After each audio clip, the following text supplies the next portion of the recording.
शुरू कर दिए? ठीक है, थैंक यू। चलिए बच्चों, आपका आज मैं क्लास शुरू करता हूँ।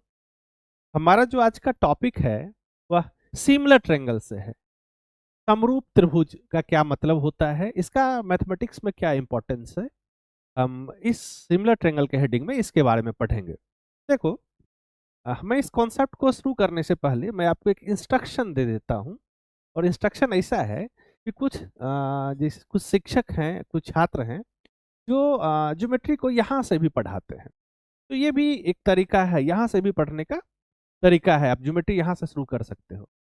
लेकिन ये किस तरह के बच्चों के लिए कोर्स उपयोगी होगा और किस तरह से बच्चों के लिए कोर्स उपयोगी नहीं होगा यदि कोर्स यहाँ से शुरू करते हैं तब। देखो, किस तरह के बच्चों के लिए उपयोगी होगा ये मैं आपको बता देता हूँ। जिसने कभी ना कभी कमोबेश थोड़ा बहुत ज्यामिति पढ़ा है, ज्योमेट्री पढ़ा है, वो यहाँ से शुरू कर सकते हैं। उनके लिए टाइम बच जाएगा। किस तरह के बच्चों के लिए उपयोगी नहीं है? जो बिल्कुल नया बच्चा है, जिसने कभी पहले ज्योमेट्री नहीं पढ़ा है, यदि वो यहाँ से शुरू करते हैं उसके लिए काफ़ी नुकसान हो जाएगा। क्योंकि यहाँ के बाद जो भी टॉपिक है उसमें आपको प्रिमिटिव नोशन का, फंडामेंटल एक्सियम का, इस तरह के चीज़ों का काफ़ी अभाव होगा। ठीक, तो आप, मुझे लगता है कि आप बात समझ रहे होंगे। यदि कोई बच्चा यहाँ से ज्योमेट्री को शुरू करना चाहता है तो कर सकता है, लेकिन कंडीशन क्या है, उसने पहले कभी ना कभी कमोबेश ज्योमेट्री जरूर पढ़ा है। ठीक है, तो चलिए हम आपका आज का क्लास शुरू करते हैं। और हमारा जो टॉपिक है आपको बोर्ड पर दिख रहा होगा। हमारा टॉपिक है सिमिलर ट्रायंगल, समरूप त्रिभुज। अब किस तरह के ट्रायंगल को सिमिलर ट्रायंगल बोलेंगे, किस तरह के त्रिभुज को समरूप त्रिभुज बोलेंगे, इस चीज को बगैर एक्सप्लेन किए मैं कुछ क्वेश्चन से शुरुआत करता हूँ। क्योंकि हमारा टॉपिक तो सिमिलर ट्रायंगल है ही, हम इसको पढ़ेंगे ही, तो मैं पहले आपको इसके इंपॉर्टेंस को बताने का मैं प्रयास करता हूँ। देखो, मैं आपसे पहला क्वेश्चन के साथ जुड़ रहा हूँ। क्वेश्चन कुछ ऐसा है, आ, आपने किसी एग्जामिनेशन के लिए अपना एक फोटो करवाया है। ठीक है, आपने पासपोर्ट साइज फोटो करवाया और वो फोटो आपको काफी अच्छा लगा। और कभी कभी सेल्फ लव भी बहुत जरूरी होता है। तो आपने क्या किया कि उसको एक A4 सीट में भी, A4 पेपर में भी आपने प्रिंट करवा लिया। तो आपका वो पासपोर्ट साइज फोटोग्राफ और A4 साइज में आपने जो प्रिंट करवाया है, इस दोनों फोटोग्राफ में एक प्रॉपर्टी जरूर कॉमन, हालांकि कई मैथमेटिकल प्रॉपर्टी कॉमन होगा, एक प्रॉपर्टी जो हमारे लिए अभी महत्वपूर्ण है वो प्रॉपर्टी जरूर कॉमन होगा। वो प्रॉपर्टी है समरूपता का, सिमिलरिटी का। ठीक, फिर हम सिमिलरिटी को बिना एक्सप्लेन किए अगले क्वेश्चन की तरफ चलते हैं। आप किसी अपने मित्र से मिलने गए, और आजकल एक प्रथा है ना कि लोग जो मीट है उसको पूरे याद करने के लिए, और कभी बाद में मिले और उसको देखे तो आपको याद आ जाए कि हमने अपने दोस्त से मुलाकात किया है। इस तरह के चीज के लिए कुछ मॉडल दिया जाता है। जैसे कि कुछ काशी विश्वनाथ का मॉडल देते हैं, कुछ ताजमहल का मॉडल देते हैं, तो लोग मॉडल देते हैं। तो आप यदि ताजमहल के मॉडल को और ताजमहल को दोनों में यदि मैथमेटिकल प्रॉपर्टी कॉमन करना ढूंढे, तो एक प्रॉपर्टी कम से कम जरूर कॉमन होगा। यदि कारीगर ने ठीक से मॉडल को तैयार किया है तो उस प्रॉपर्टी का नाम है समरूपता का प्रॉपर्टी। ठीक ना, मतलब ये दोनों फिगर एक दूसरे के सिमिलर कहे जाएंगे। दिक्कत नहीं। अब अगले क्वेश्चन की तरफ बढ़ते हैं। अगला क्वेश्चन कुछ ऐसा है कि आप अपने दोस्त के साथ कहीं एग्जाम देने के लिए किसी मेट्रो सिटी में गए।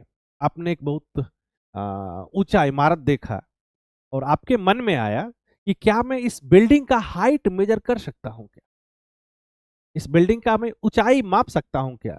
और ज्यों ही आपके मन में ये आया, आपने अपने मित्र से शेयर किया और आपके मित्र ने एक कंडीशन डाल दिया कि बताओ भाई, करना तो है, आप यदि चाहते तो करो, लेकिन कंडीशन है कि आपका एंगल ऑफ एलिवेशन के बारे में आपको कुछ पता नहीं है, एंगल ऑफ डिप्रेशन के बारे में कुछ नहीं पता है, मतलब उन्नयन और अवनयन कोण के बारे में आपको आइडिया नहीं है, मतलब कि आप ट्रिगोनोमेट्री यूज नहीं कर सकते हैं।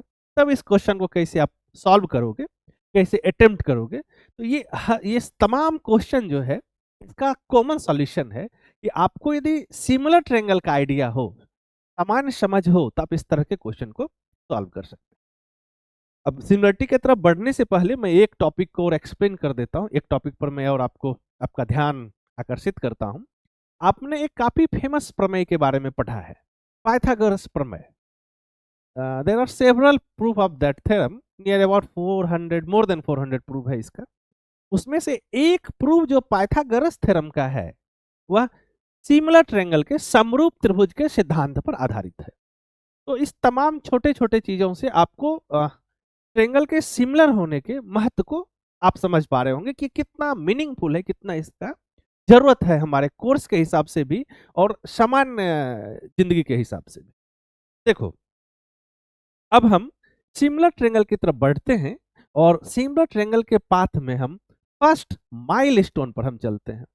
ठीक है, देखो भाई, आखिरकार किसको हम लोग फर्स्ट माइलस्टोन बोलेंगे सिमिलर ट्रायंगल के पाथ में? तो देखो, बीपीटी आप नाम कभी सुने होंगे, बेसिक प्रोपोर्शनलिटी थ्योरम, आधारभूत समानुपाती प्रमेय।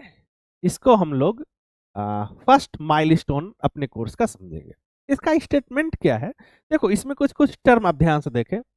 आधारभूत तो इसलिए लिखा गया है कि यह कुछ फंडामेंटल थ्योरम में से एक है, और समानुपाती इसलिए दिया है क्योंकि ये इस ट्रायंगल के साइड को अंडर सम कंडीशन, कंडीशन क्या मैं आपको एक्सप्लेन करता हूं, या इक्वल अनुपात में विभाजित करता है, इसलिए इसको समानुपाती कहते हैं। दिक्कत नहीं। तो हम अब इस थ्योरम के स्टेटमेंट पर आते हैं, और स्टेटमेंट से पहले मैं आपको एक इसके हिस्ट्री के बारे में बता दूं। ये थ्योरम एक ग्रीक मैथमेटिशियन के द्वारा दिया हुआ है जिसका नाम थेल्स है।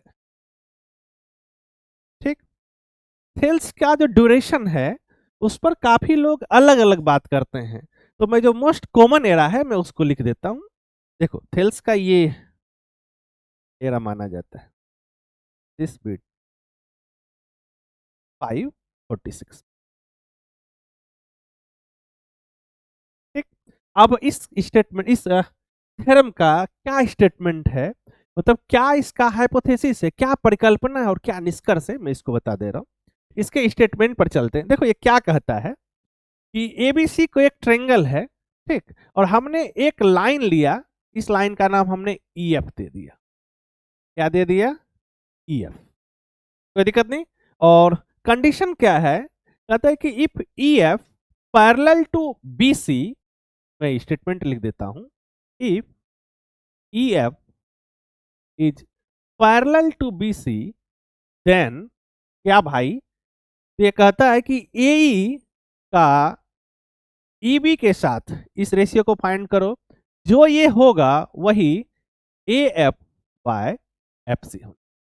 इसी को हम लोग क्या बोलते हैं? BPT, basic proportionality theorem. बहुत सारे बुक इसको थेल्स थ्योरम भी लिखते हैं क्योंकि गिवन है थेल्स के द्वारा, थेल्स थ्योरम। कोई दिक्कत नहीं। तो थेल्स में हाइपोथेसिस क्या है ये मैं आपको बता देता हूं, ध्यान से आप देखिए। थेल्स का हाइपोथेसिस क्या है? यह कह रहा है कि यदि ईएफ जो है वह बीसी के पैरेलल है, ये हाइपोथेसिस है। ठीक, ये परिकल्पना है हमारा। और हमारा निष्कर्ष क्या है? वो कहता है कि एई का ईबी के साथ जो रेशियो होगा वही रेशियो एएफ का एफ सी के साथ। ये फंडामेंटल स्टेटमेंट है थेल्स का। आप यदि इसके साथ कुछ मैथमेटिकल फन या मैथमेटिकल मैनिपुलेशन करें तो आपको कई फॉर्म में इसका रिजल्ट आपको दिखाई देगा, और काफी मीनिंगफुल, काफी इंपॉर्टेंट रिजल्ट होगा। आपको क्वेश्चन सॉल्व करने में काफी आसानी होगा। तो मैं इसी स्टेटमेंट को कॉपी करता हूं, और मैं विश्वास करता हूं आपको समझने में कोई दिक्कत नहीं। थेल्स थ्योरम लगने के लिए सबसे पहला कंडीशन क्या है कि एक ट्रायंगल होना चाहिए और ईएफ जो है वो बीसी के पैरेलल हो सकता है, नाम कुछ अलग हो, पैरेलल होना चाहिए। तब देखो, ये हाइपोथेसिस है, और हमारा रिजल्ट क्या कहता है, कंक्लूजन क्या कहता है? वह कहता है कि A by E B equal to A F by F C. इसको एकदम बहुत ही ध्यान से, बहुत बारीकी से आपको समझना है। अब मैं इसके साथ कुछ मैथमेटिकल फन की तरफ में बढ़ता हूं। देखो कितना आसान सा और कितना मजेदार रिजल्ट हमको मिलेगा। मैं इस स्टेटमेंट से स्टार्ट करता हूं। मैं मानता हूं हमारे पास थेल्स का क्या स्टेटमेंट है। तो थेल्स का जो हमारा स्टेटमेंट है वो कहता है कि ये पैरेलल है और ये हमारा रिजल्ट है। तो मैं यहां से स्टार्ट करता हूं। देखो, हमारे पास क्या है भाई? हमारे पास है A by E B, this is equal to A F by F C. कोई दिक्कत नहीं। आपको पता होगा, हम लोग जानते हैं कि यदि ए बी के इक्वल है, ठीक, और ए और बी दोनों नॉन जीरो है, तो इसका रिसिप्रोकल भी इक्वल होगा, मतलब 1/a this is equal to 1/b। ठीक, तब हम इस थ्योरम को एक और तरह से हम यूज कर सकते हैं। हमने इसको a ले लिया और इसको b ले लिया, तब हम क्या कर सकते हैं कि a और b के इक्वल है तो 1/a और 1/b आपस में इक्वल होगा। और यह जीरो क्यों नहीं होगा? क्योंकि यह डिस्टेंस का रेशियो है, और डिस्टेंस कभी जीरो होता नहीं है, तो क्यों, सॉरी, डिस्टेंस जीरो होता है। यहाँ डिस्टेंस इसलिए जीरो नहीं है क्योंकि ए और ई जो है वह डिस्टिंक्ट पॉइंट है, और ई और बी जो है वो पॉइंट डिस्टिंक्ट है। बिल्कुल दो पॉइंट के बीच का डिस्टेंस जीरो हो सकता है, होता है, यदि वो दोनों पॉइंट एक दूसरे पे ओवरलैप कर जाए या दोनों पॉइंट एक दूसरे पे कॉन्साइड कर जाए। चीज को बिल्कुल साफ सुथरा तरीका से, बहुत ही स्पष्ट तरीका से हमारे समझ में चीज आना चाहिए। देखो, तो हमारे पास थेल्स का यदि कोई इससे एक और इक्विवेलेंट फॉर्म हम निकालना चाहे तो हम क्या कह सकते हैं? हम कह सकते हैं कि देखो भाई, इसमें E B by A E this is equals to F C by A F. कोई बच्चा ऐसे लिखे तो क्या दिक्कत है भाई? कोई दिक्कत नहीं है, ये भी थेल्स का ही थ्योरम है, बस हमने क्या किया, इसका रिसिप्रोकल कर दिया, कोई दिक्कत नहीं। अब इसके बाद हम एक और कॉन्सेप्ट मैं आपको याद दिलाता हूं। आपको याद होगा, मैंने आपको यूक्लिड का कुछ एक्सियम पढ़ाया था, तो इसमें मैंने आपको बताया था कि यदि ए बी के इक्वल है then we can add a particular number from both side. मतलब इसमें एक खास नंबर यदि हम जोड़ दें तो रिजल्ट नहीं बदलता है, रिजल्ट में कोई चेंज नहीं आता। तो हम क्या लिख सकते हैं? ए प्लस सम कांस्टेंट के equals to B plus some constant. अब हम इस इंफॉर्मेशन में इस एक्सियम का, ये यूक्लिड का एक्सियम नंबर 2 है, ठीक, इस कॉन्सेप्ट का यूज करेंगे तो हमारे पास थेल्स का जो ये रिजल्ट है इसको और हम बेहतर तरीका से लिख सकते हैं। क्या आपको ध्यान से देखना होगा, हम इस एक्सप्रेशन में दोनों तरफ मैंने 1 ऐड कर दिया, क्या हमारा एक्सप्रेशन बनेगा? देखो,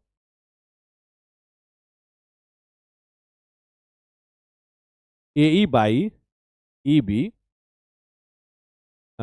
इसको थोड़ा सा +1 के लिए जगह चाहिए, this is equals to A F by F C. मैंने क्या किया, मैंने दोनों तरफ 1 ऐड कर दिया, और 1 ऐड करने से कोई फर्क नहीं पड़ेगा, क्यों भाई? क्योंकि यूक्लिड ने इस चीज को एक्सप्लेन किया है। अब देखो, इसका एलसीएम लो तो क्या हमारे पास बनेगा? हमारे पास एक एक्सप्रेशन बनेगा जिसका डिनोमिनेटर ईबी होगा, और ये क्या बनेगा भाई? A E plus E B. इधर कितना बन गया? एफ सी, नीचे एलसीएम होगा, और ए एफ प्लस, इसको ध्यान से देखो, ए ई प्लस ई बी को क्या लिख सकते हैं? ए ई प्लस ई बी को लिख सकते हैं ए बी। इधर हमारा रिजल्ट क्या बन गया? A B by E B this is equals to A F plus F C. A F plus F C कितना बन गया? A C by F C. कोई दिक्कत नहीं, यहां तक किसी को कोई प्रॉब्लम नहीं होना चाहिए। हमने क्या किया कि दोनों तरफ 1 ऐड कर दिया। देखो, अब ये थेल्स थ्योरम कैसा दिखने लगा? अब ये इस प्रारूप में दिख रहा है, और यदि आप इसको फिगर से समझे तो ये क्या कह रहा है कि देखो, A B by E B equals to A C by F C. कोई दिक्कत नहीं।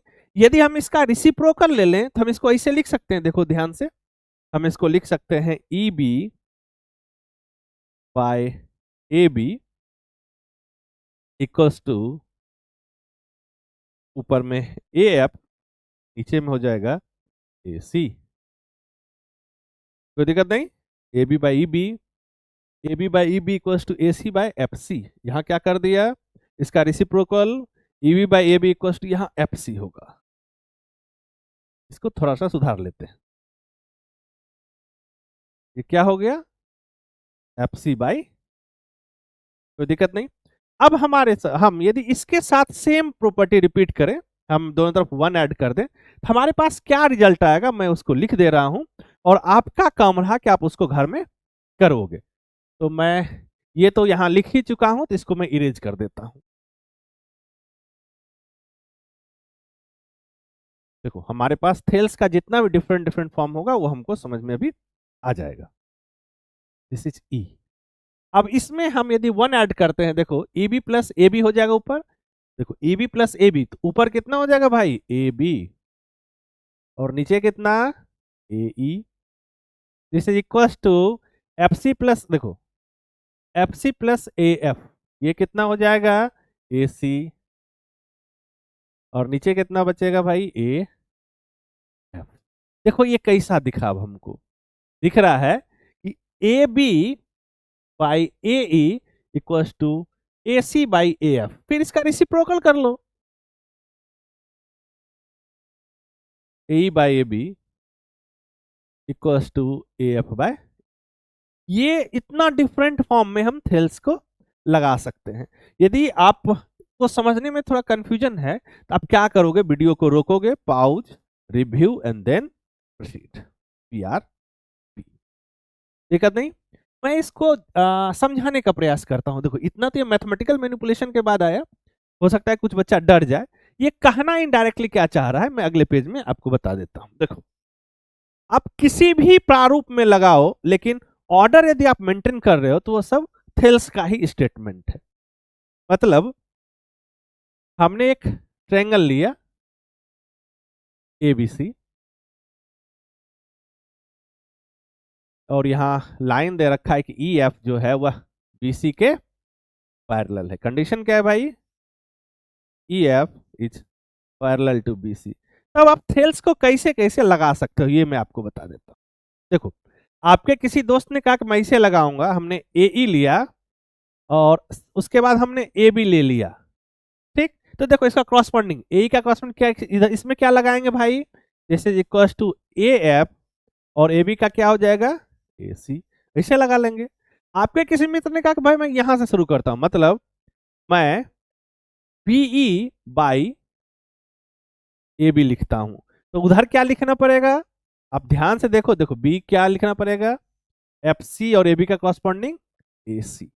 मतलब आप जैसा काम इधर करना चाहते हो वही काम यदि इधर ही कर रहे हो, दोनों तरफ एक ही जैसा कर रहे हो, तो वो थेल्स थ्योरम ही है, वो बीपीटी है, एक्सटेंडेड फॉर्म ऑफ बीपीटी है, प्रॉब्लम नहीं। लेकिन कंडीशन क्या है भाई, दोनों तरफ आप एक ही काम कर रहे हो, प्रॉब्लम नहीं बच्चा। चलिए अब हम आगे बढ़ते हैं। देखो थेल्स थ्योरम का जो, यदि आप प्रूविंग से इंटरेस्टेड हो तो मैं आपको एक रेफरेंस दे देता हूं। आप या तो आप विकिपीडिया कर लो कि थेल्स थ्योरम को कैसे प्रूव किया गया है, या तो आप क्लास 10 के मैथमेटिक्स के बुक को देखो, ट्रायंगल टॉपिक है और उसमें थेल्स थ्योरम का बीपीटी का प्रूविंग है। और भागना मत, एक अच्छा स्टूडेंट का काम है कि वह प्रूविंग को देखे। प्रूविंग कोई बोझ नहीं है मैथमेटिक्स में। कई लोगों ने कई तरह का बात कहा, मैथमेटिक्स को समझने का एक आसान सा तरीका प्रूविंग माना जाता है, लेकिन बच्चा लोग समझता है कि भाई ये स्कूल या कॉलेज का काम है, और कॉलेज में अभी नहीं कर रहा हूं, मैं तो एग्जाम दे रहा हूं, कॉम्पिटिटिव एग्जाम, तो हमें प्रूविंग से क्या मतलब है। ऐसा नहीं है, प्रूविंग आपको गणित सिखाता है। एक बहुत ही अच्छा कोटेशन है आइंस्टाइन का, ये कहते हैं प्रूविंग क्या है, proving is poetry of logical argument या पोएट्री ऑफ लॉजिकल आइडियाज। तो उससे आपको कई काफी अच्छा समझ विकसित होता है। तो मैं आपको रेफरेंस लिख देता हूं, यदि आप इसका प्रूविंग करना चाहे तो आप सबसे अच्छा है कि एनसीईआरटी त्रिभुज चैप्टर पे जाइए और देखिए। और इसमें जो आइडिया यूज किया है वह क्षेत्रफल से संबंधित आइडिया है। मतलब कि एक कॉन्सेप्ट क्षेत्रफल का, और दूसरा जो आप इधर कुछ क्लास पहले पढ़े हैं कि area of triangle with same base and between same parallel line, ये आपस में इक्वल क्षेत्रफल का होता है, इस कॉन्सेप्ट का वहां यूज किया गया। तो चलिए मैं विश्वास करता हूं कि आप थेल्स प्रमेय को काफी अच्छा तरह से समझ पा रहे होंगे। थेल्स थ्योरम क्या, इसका हाइपोथेसिस है, और थेल्स थ्योरम का क्या निष्कर्ष है, इसके बारे में हम लोगों ने समझा। हाइपोथेसिस क्या है कि लाइन एक साइड के पैरेलल होना चाहिए, और कंक्लूजन क्या है कि बाकी दोनों साइड को वह समान अनुपात में विभाजित कर।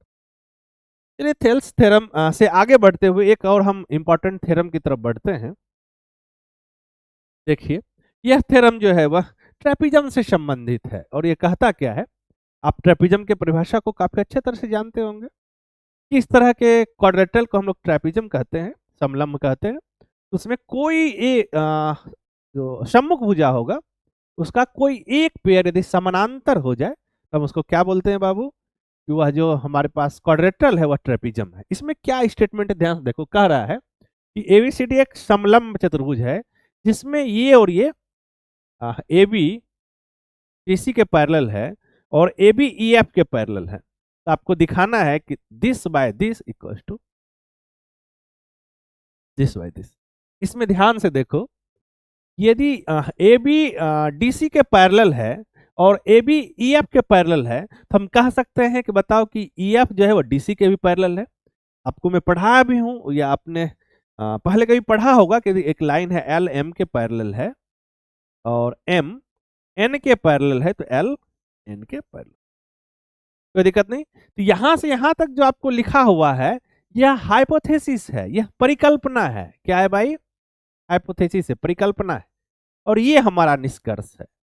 मतलब समलंब चतुर्भुज में समानांतर भुजा के यदि पैरेलल हम कोई लाइन खींचते हैं तो वह जो असमानांतर भुजा है उसको समान अनुपात में विभाजित करता है। यही यह कह रहा है।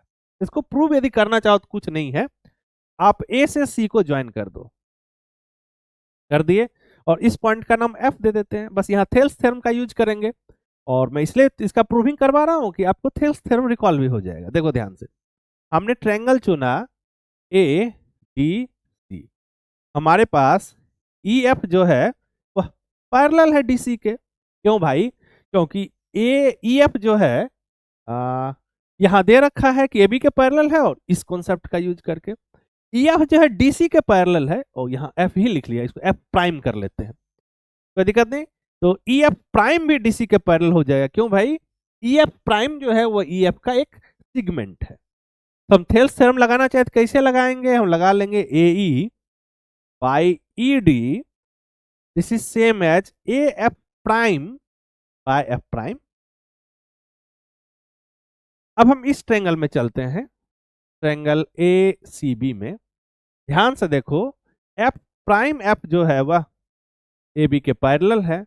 अब थेल्स थ्योरम कुछ बच्चा यहां से लगाना सोचे, this by this equal to this by this. देखो हम क्या सोच रहे हैं कि हमारे पास A F dash by F dash C है, A F dash by F dash C है, और हम पीछे पढ़े एक थेल्स को कई डिफरेंट फॉर्म में लगा सकते हैं। तो हम उसी कॉन्सेप्ट का यूज कर लेंगे। क्या करेंगे देखो ध्यान से, तो हम इस इधर से नहीं लगा के हम इधर से लगा लेंगे। तो हम क्या करेंगे, A F by F dash C, sorry A F prime by F prime C, मैंने यहाँ एफ बोल दिया था, this is equal to B F by F C. कोई दिक्कत नहीं। अब देखो ये इसके इक्वल है और ये इसके इक्वल है, तो इसको एलिमिनेट कर देंगे तो ये इसके इक्वल हो जाएगा और यही इसका स्टेटमेंट है। कोई दिक्कत नहीं। तो इसको हमने कैसे प्रूव किया? With the help of Thales BPT. कोई दिक्कत नहीं ना, हमने इसको थेल्स के मदद से, बीपीटी के मदद से इसको हमने प्रूव किया। अब यदि हम इस दोनों थ्योरम को एक साथ मिला दें, मतलब जो हमने थेल्स पढ़ा और हमने ये ट्रेपेजम के थ्योरम से को पढ़ा, तो हमको जनरलाइज थेल्स थ्योरम मिलता है। जनरलाइज थेल्स थ्योरम क्या कहता है देखो, और इसको पढ़ने का क्या फायदा है ये मैं आपको बता देता हूं। देखो ये क्या है, ये अगर हमारे पास एक ट्रायंगल है ए बी सी, कोई दिक्कत नहीं, ए डैश बी डैश या A one B one, A two B two, A three B three और बी है। ठीक, डॉट डॉट डॉट हमने बढ़ते बढ़ते ए एन बी एन तक हम चले गए, ए एन बी, कोई दिक्कत नहीं। और कंडीशन क्या है, ये ऑल सेगमेंट पैरेलल होता है, A one B one parallel to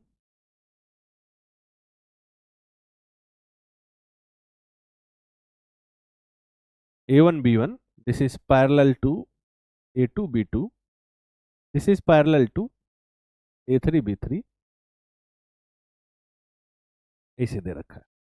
ठीक, तो अब आप कई प्रारूप में थेल्स लगा सकते हो। आपका मन हुआ कि हम दिस और ये लेना चाह रहे हैं, तो ये लो, क्योंकि ये n तक चला गया और बीच में बहुत सारा पॉइंट होगा।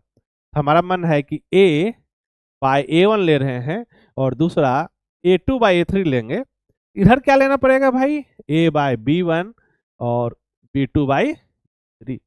मतलब आप किसी भी तरह से क्रॉसपॉन्डिंग पार्ट लेके बना सकते हैं, और ये आप दोनों थ्योरम मिला पानी देना, तो दोनों थ्योरम मिलाने के बाद यह जनरलाइज थेल्स थ्योरम हुआ। कोई दिक्कत नहीं। अब आगे बढ़ते हैं और थेल्स थ्योरम का हम कन्वर्स करना चाह रहे हैं, ठीक ना। देखो थेल्स थ्योरम का कन्वर्स क्या कहता है। हमारे पास जो सबसे सिंपल कन्वर्स मैं बता देता हूं। देखो हमारे पास ये एक ट्रायंगल दे रखा है, एक त्रिभुज एबीसी, ठीक, और इसमें एक पॉइंट ई और एक पॉइंट एफ दे रखा है, और कंडीशन क्या है कि A E by E B ये इक्वल है A F by F C के, ठीक। ये हमारा हाइपोथेसिस दे रखा है। तो कन्वर्स ऑफ थेल्स क्या कहता है कि देन तब ई एफ जो लाइन सेगमेंट होगा, ये this line segment is parallel to BC. इसको हम लोग थेल्स थ्योरम का विलोम कहते हैं, कन्वर्स ऑफ थेल्स। याद रखो, आपको पता है कि इस रेशियो के साथ कई तरह का मैनिपुलेशन कर सकते हैं। मतलब हमने जितना मैनिपुलेशन यहाँ किया, जितना मैथमेटिकल फन हमने यहाँ यूज किया, ये सारा उस रेशियो के साथ हम कर सकते हैं। मतलब कहीं पर भी यदि इस रेशियो में से कोई एक भी हमको मिल जाए, तब हम क्या कह सकते हैं कि यह लाइन एक दूसरे के पैरेलल होगा। मतलब ऐसा मिल जाए, या कहीं मिल जाए कि A E by A B this is same as A F by A C, तब भी हम कह देंगे कि दोनों लाइन एक दूसरे के पैरेलल हो जाएगा। और क्यों? क्योंकि मैंने पीछे ऐसा बताया कि इस रेशियो को हम कई डिफरेंट फॉर्म में बदल सकते हैं। और बस कंडीशन क्या है कि जैसा मतलब रेशियो इस तरफ से कोई एक साइड से ले रहे हैं, वैसा ही रेशियो दूसरे साइड से लेना पड़ेगा। तो ये हमारा कन्वर्स ऑफ थेल्स थ्योरम है। कोई दिक्कत नहीं। तो हमने अभी सिमिलर ट्रायंगल के टॉपिक में जो हमारे लिए सबसे उपयोगी और पहला जो माइलस्टोन था, हमने उस पर काम किया, जिसको हम लोगों ने थेल्स थ्योरम का नाम दिया, ठीक है।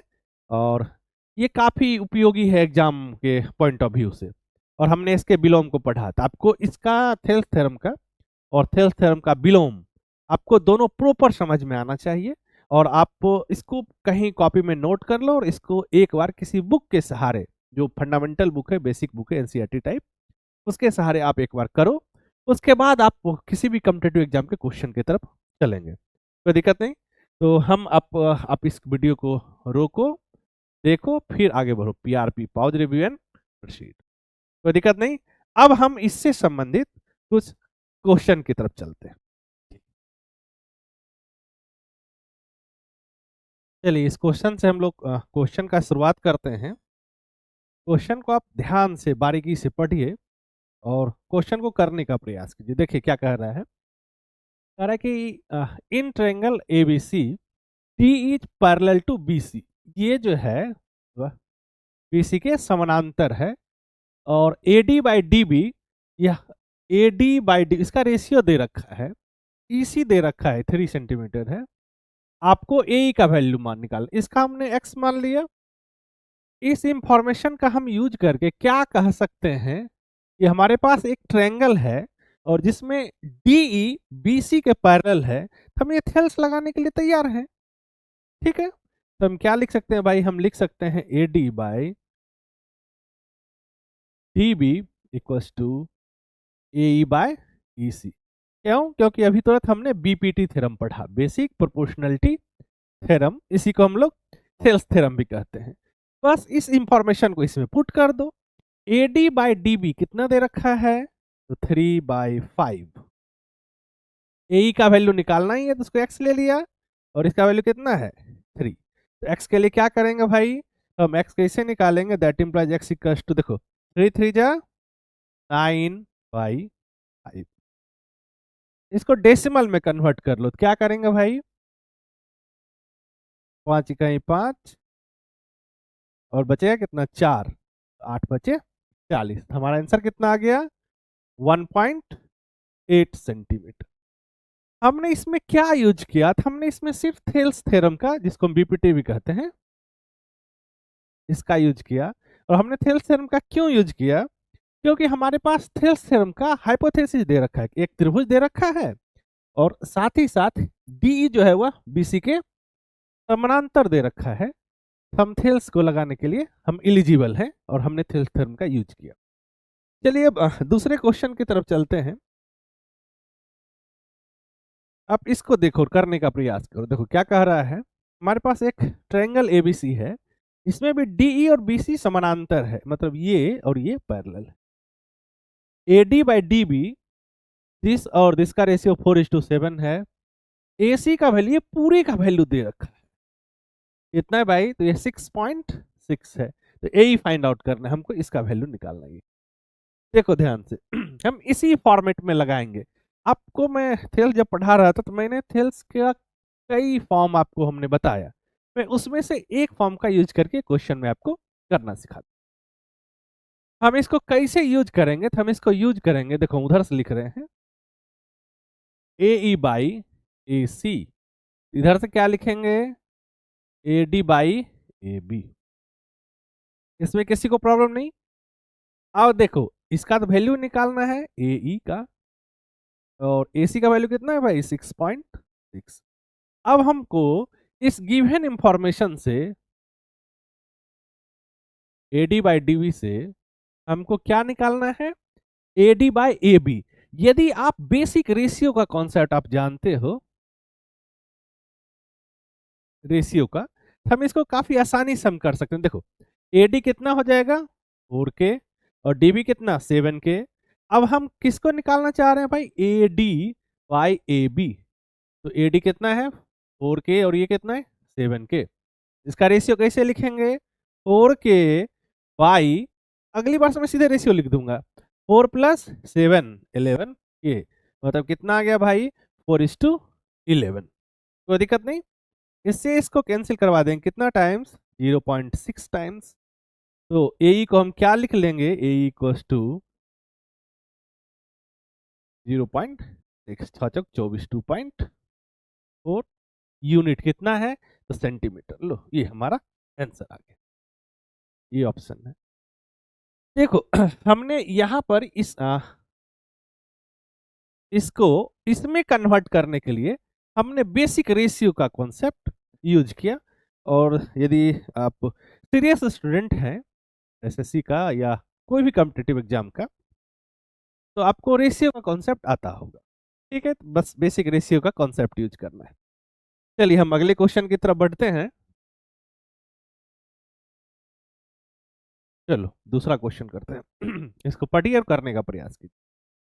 हमारे पास क्या दे रखा है, if D N E are point on side A B and A C of a triangle A B C, कैसा, तो सच दैट ए डी कितना दे रखा है, ये मेजरमेंट ये 1.4 दे रखा है। ठीक है, ए बी ये पूरा कितना दे रखा है, ए बी ये पूरा ये 5.6 दे रखा है।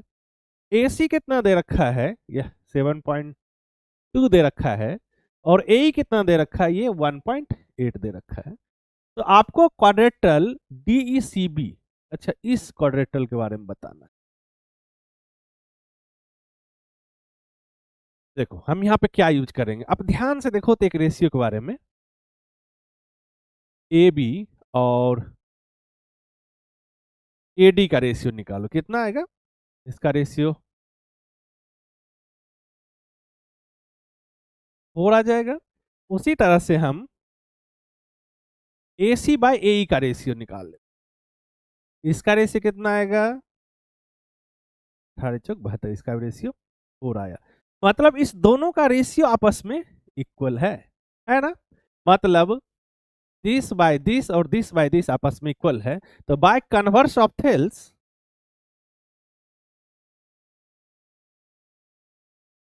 मतलब थेल्स का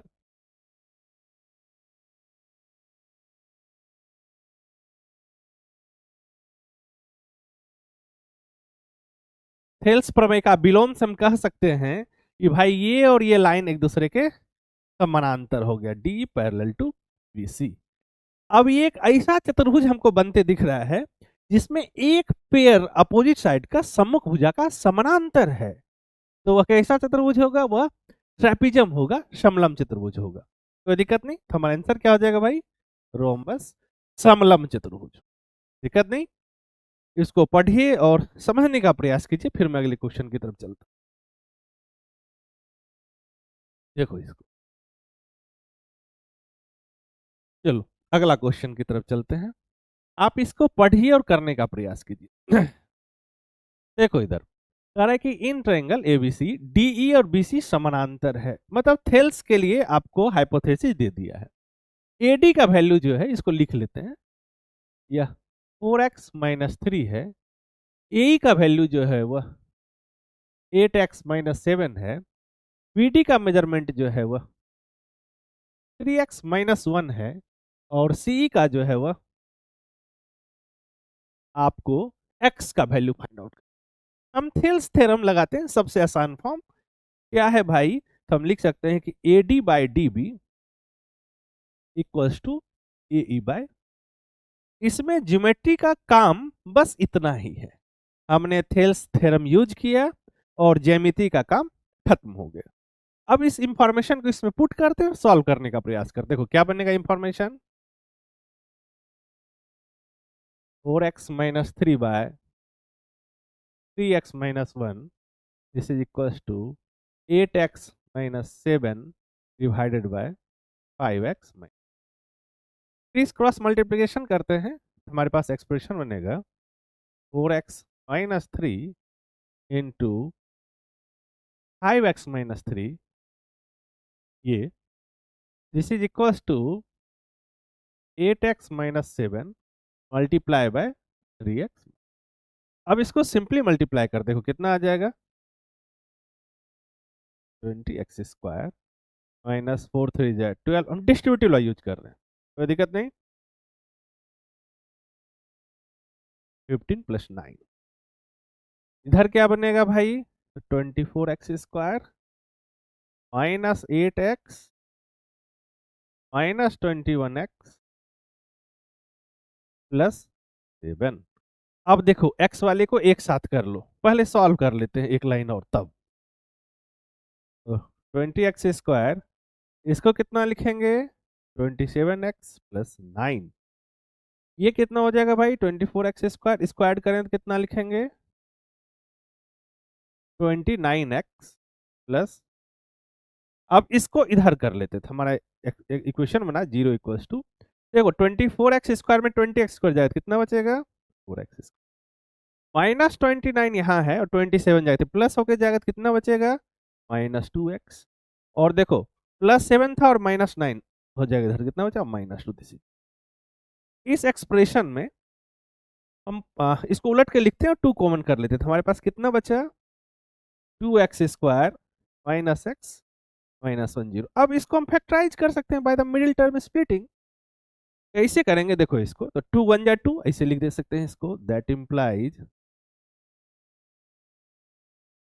-2x प्लस x माइनस 1।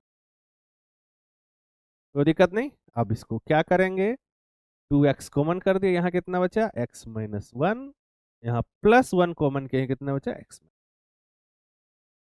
मैं इस स्टेप को इरेज करता हूँ, हमको इसका कोई जरूरत अभी नहीं है, जितना था हमने इसका यूज कर लिया है। देखो हमारे पास क्या एक्सप्रेशन बनेगा, x माइनस 1 और 2x प्लस 1 दिस इज 0। मैंने बारी बारी से इसको सॉल्व किया, x का वैल्यू 1 और 2x प्लस 1 यदि हम 0 करें इसको, तो यहां से जो हमारा x का वैल्यू आएगा -1/2। अब देखो हम इतना पेशेंस से सॉल्व इसलिए किए कि ताकि मैं कुछ इसको एक्सप्लेन कर सकूं, ठीक है, ध्यान से देखना किस लिए, नहीं तो मैं बहुत जल्दीबाजी में इसको कर देता। अब हमारे पास x का 2 वैल्यू दिख रहा है, एक वैल्यू है 1 और एक वैल्यू है -1/2। अब कौन सा वैल्यू हमारा आंसर होगा, कौन सा वैल्यू नहीं होगा। देखो बच्चा लोग क्या करता है, आप लोग क्या करते हो कि हम पॉजिटिव वैल्यू को प्रायोरिटी देते हैं, निगेटिव को एक्सक्लूड कर देते हैं, ठीक। लेकिन मैथमेटिक्स में ऐसा कोई कॉन्सेप्ट नहीं है कि हम पॉजिटिव को कंसीडर कर लेंगे और निगेटिव को एक्सक्लूड करेंगे। ऐसा कोई हमारे पास कोई रूल नहीं है, कोई डिसिप्लिन नहीं है। जब भी मैथमेटिक्स हम रूट को एक्सक्लूड करते हैं तो उसका हमारे पास प्रॉपर एक्सप्लेनेशन होना चाहिए, कोई दिक्कत नहीं। मतलब हम 1 को यदि रख रहे हैं या 1 को एक्सक्लूड कर रहे हैं, इसके लिए हमारे पास सपोर्टिंग एक्सप्लेनेशन होना चाहिए। या फिर हम -1/2 को रख रहे हैं और -1/2 को एक्सक्लूड कर रहे हैं, इसके लिए भी सपोर्टिंग एक्सप्लेनेशन होना चाहिए। हमारा आंसर जो यहाँ पर 1 है, यहाँ पर ये आंसर नहीं है, तो हमको ये एक्सप्लेन करना पड़ेगा कि -½ आंसर क्यों नहीं है। आप ध्यान से देखो, ए डी, डी बी, ए ई और ई सी, ये सारा साइड एक मेजर एक लेंथ है, और ए और डी डिस्टिंक्ट है, तो लेंथ का वैल्यू कभी निगेटिव नहीं आएगा और 0 भी नहीं आएगा, मतलब ये पॉजिटिव है, ये सारा एक्सप्रेशन पॉजिटिव है। यदि किसी भी इस दोनों में से कोई एक वैल्यू सब्स्टिट्यूट करने के बाद यदि इस एक्सप्रेशन का वैल्यू निगेटिव आ जाए तो हम उसको एक्सक्लूड कर देंगे। एक्स का वैल्यू यदि -½ इसमें पुट करते हैं इस एक्सप्रेशन में, तो क्या हो जाएगा 4 इंटू -1/2 -3, तो कितना बचेगा बाबू -2 -3, कितना एक्सप्रेशन आ गया -5। लेकिन यह क्या है, एडी लेंथ है ना, ये निगेटिव नहीं हो सकता है, इसलिए हाफ हमारा आंसर नहीं होगा। अब 1 पर चलते हैं। 1 तो हम इस किसी भी एक्सप्रेशन में पुट करके देखो, ये हमेशा पॉजिटिव देगा। इसमें पुट करेंगे तो कितना आएगा, 1 आएगा, क्योंकि 4 1 जा 4 -3 1। इसमें पुट करेंगे तो कितना आएगा, 2। इसमें पुट करेंगे तो कितना आएगा, 2। इसमें पुट करेंगे कितना आएगा, 1। कोई दिक्कत नहीं। ये सारा मेजरमेंट जो है वो पॉजिटिव है, इसलिए हमारा आंसर 1 है। हमारा ये करेक्ट आंसर है, और ये हमारा प्रॉपर एक्सप्लेनेशन है। अब मैं विश्वास करता हूं कि आप जब भी अगली बार से ऐसा क्वेश्चन करोगे तो आप प्रॉपर मीनिंग के साथ उसको इंक्लूड या एक्सक्लूड करो, दिक्कत नहीं। आप इसको एक बार कॉपी करें, फिर मैं अगले क्वेश्चन की तरफ बढ़ूंगा।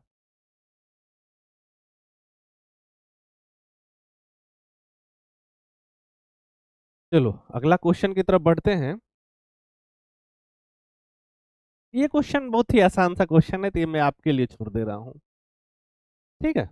ये एक लाइन का क्वेश्चन है, इसको एक्स मान लोगे, सीधे लगाओगे तो एक लाइन में आंसर आ जाएगा। चलो अगला क्वेश्चन की तरफ बढ़ते हैं। इस क्वेश्चन को करो, ये क्या कहता है, देखो हमारे पास है कि ए एम और एम सी, ए एम और एम सी का रेशियो दे रखा है बीपी, पीएम का रेशियो दे रखा है, वीएन का मेजरमेंट दे रखा है, तो ए एन फाइंड आउट करते हैं। कोई दिक्कत नहीं। देखो मैं जब आपको बता रहा था, जो मैंने पूरा बताया, तो मैंने आपको एक कॉन्सेप्ट बताया था कि कंस्ट्रक्शन जो है वो मैथमेटिकल प्रॉब्लम को सॉल्व करने का एक इंपॉर्टेंट टूल माना जाता है, और मैं उसी का यूज करके मैं इस क्वेश्चन को करने का तरीका मैं आपको बताता हूँ। यदि कोई बच्चा इतने ही इंफॉर्मेशन से इसको करना सोचे तो उसके लिए काफी मुश्किल होगा। मुश्किल क्या कि उससे क्वेश्चन हो सकता है कोई दूसरे मेथड से हो, लेकिन काफी चैलेंजिंग हो जाएगा, ठीक है। तो कैसे कंस्ट्रक्शन से इसको रिड्यूस करते हैं, ये मैं आपको तरीका बताता हूँ। हमने क्या किया कि हमने पॉइंट एम से एक लाइन ड्रॉ किया, और जो एनसी के पैरेलल है और इस पॉइंट का नाम टी, और इसका क्या कंडीशन है भाई कि T M is parallel to NC. अच्छा क्वेश्चन बनता है कि आपने ऐसा कंस्ट्रक्शन क्यों किया। देखो क्वेश्चन सॉल्व करने के लिए हम सुटेबल कंस्ट्रक्शन करते हैं, और ये कहाँ से पता चलता है, तो ये आप क्वेश्चन के प्रैक्टिस जब करोगे तब आपको पता चलेगा, दिक्कत नहीं। अब हम इस गिवन इंफॉर्मेशन क्वेश्चन को सॉल्व करते हैं। हमारे पास A M by M C दे रखा है, कितना दे रखा है, A M by M C, ये 3 है और ये 4 है, और हमारे पास BP by P M, BP by P M ये भी दे रखा है, ये 3:2 दे रखा है रेशियो। हमको निकालना क्या है भाई, तो हमको ए एन का मेजरमेंट निकालना है, और यहाँ देखो यहाँ पर वी एन का वैल्यू 12 दे रखा है। क्वेश्चन कैसे लगाएंगे, कैसे यूज करेंगे, ये बहुत मीनिंगफुल है। थेल्स का कई प्रारूप है, कई डिफरेंट फॉर्म है, उसमें से कोई सुटेबल फॉर्म चुनेंगे। देखो कैसे, हम पहले आपको ट्रायंगल बताता हूं मैंने क्या चुना। ए एन सी हमने एक ट्रायंगल चुना, एक त्रिभुज चुना। इसमें कैसे हम चुनेंगे, देखो हम इसमें लेने वाले हैं A C by M C equals to A N by D N. हम क्या लिखेंगे भाई, देखो ध्यान से, A C by M C equals to A N by D N. कोई दिक्कत नहीं। कैसे, थेल्स थ्योरम से, और हमने डायरेक्ट यूज नहीं किया थेल्स का, थेल्स को जब हम एक स्टेप इंप्रूव करके जो लगाते हैं हमने उसका यूज किया। कोई दिक्कत नहीं। देखो अब यहां पर हम वैल्यू सब्स्टिट्यूट करते हैं। देखो ए सी का कितना वैल्यू होगा, तो 3 + 4 यूनिट, और एम सी कितना 4 यूनिट, कितना आ जाएगा भाई, सॉरी 3 + 4 मतलब ये 7, बाई इसका वैल्यू कितना आ गया 4, this is equals to A N by D N. कोई दिक्कत नहीं। अब हम ट्रायंगल पी टी एम पर जाते हैं। देखो ये और ये पैरेलल है ना इस गिवन फॉर्म हमारे कंस्ट्रक्शन से, तो हम इसको कैसे यूज में लाएंगे ध्यान से देखना। हम इसको लिख सकते हैं V N by N T, this is equals to V P by P M. देखो इसका वैल्यू 12 है, N T this is equal BP कितना है, ये 3/2 है। यहाँ से एन टी का वैल्यू कितना आ जाएगा 4, और 4 2 जा 8। कोई दिक्कत है, हमने यहाँ एन टी का वैल्यू पुट कर देते हैं ए एन बाय 8। ओह ये इक्वालिटी का साइन है here, this is equals to, देखो 4 2 जा 8 और 7 2 जा कितना आ गया ए एन का वैल्यू 14 यूनिट। कोई दिक्कत नहीं, हमारा आंसर। और ये सेंटीमीटर में है, अच्छा यहाँ है ना, तो इसका वैल्यू 14 सेंटीमीटर। देखो इसमें इस क्वेश्चन को सॉल्व करने के लिए हमें कंस्ट्रक्शन कैसे हमारा मदद किया ये ध्यान से देखना। इसलिए मैं बार बार कहता हूँ कि चीज जब कर रहे हैं तो छोड़ के करने का कोई मतलब नहीं बनता है। कोई दिक्कत नहीं, एक बार इसको करिए फिर मैं आगे बढ़ता हूँ।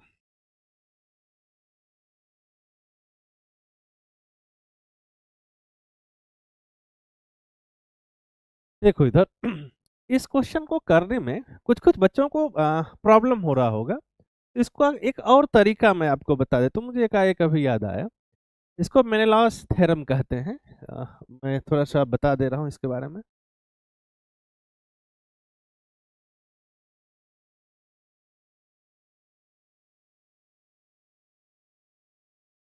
ये ग्रीक मैथमेटिशियन है, इन्हीं के द्वारा दिया हुआ है, 100 AD नियर अबाउट यही इनका ड्यूरेशन है।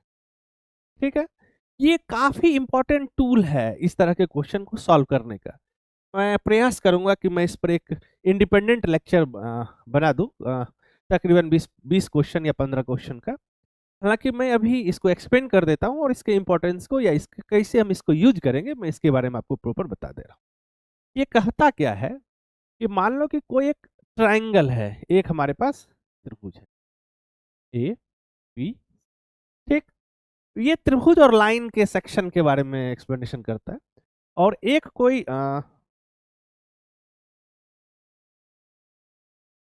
लाइन है ऐसी जो इसको कट कर रहा है। देखो ए बी और ए सी को तो साफ साफ कट कर रहा है, इसको एम एन नाम दे देते हैं, ठीक ना। और बी सी को सीधे कट नहीं कर रहा है, इसको एक्सटेंड करने के बाद कट कर रहा है। हाँ भाई देखो इसको आगे एक्सटेंड किया, इसका नाम ओ दे देते हैं, कोई दिक्कत नहीं। अब मेनेलॉस थ्योरम क्या कहता है ये मैं आपको एक्सप्लेन कर देता हूं। देखो इधर इसका कैसे यूज करेंगे, कहता क्या है कि आप कोई एक वर्टेक्स चुनो, उससे या तो क्लॉकवाइज चलो या तो एंटी क्लॉकवाइज चलो, और वर्टेक्स से इस लाइन के पॉइंट ऑफ इंटरसेक्शन का रेशियो फाइंड आउट करते जाओ। जैसे हम यहां से चलना शुरू करें, हम एंटी क्लॉकवाइज चले, देखो पहला क्या आएगा ए का इस इंटरसेक्शन के साथ A M by M B multiplied by, अब देखो ये जो पॉइंट है बी इसका इंटरसेक्शन के साथ क्या होगा बी ओ बाय अगला वर्टेक्स का डी ओ के साथ, कोई दिक्कत नहीं। दैट मल्टीप्लाई, अब इधर लेते हैं C N by N A, इस सब का जो प्रोडक्ट होता है ये 1 के इक्वल होता है, ठीक ना। दिस इक्वल्स टू 1, ये याद रखना, इसको मेनेलॉज थ्योरम कहते हैं। ये काफी इंपॉर्टेंट टूल माना जाता है। और इसका हाइपोथेसिस क्या है, बस आपको एक ट्रायंगल चुनना है और उस ट्रायंगल को कोई एक लाइन इंटरसेक्ट कर रहा हो, या तो इंटरनली या तो एक्सटर्नली। आप कोऑर्डिनेट ज्योमेट्री पढ़े होंगे, निर्देशांक ज्यामिति, उसमें सेक्शन का मतलब आपको थोड़ा बहुत तो समझ में आता होगा। तो बस वही यहाँ पर, ये काफी इंपॉर्टेंट टूल है। अब इस क्वेश्चन का, इस कॉन्सेप्ट का यूज करके इस क्वेश्चन को कैसे सॉल्व करेंगे मैं आपको बता दे रहा हूँ। आप यदि इसको एक बार समझ चुके हैं तो मैं इसको इरेज करता हूं, फिर मैं आपको बता रहा हूं। देखो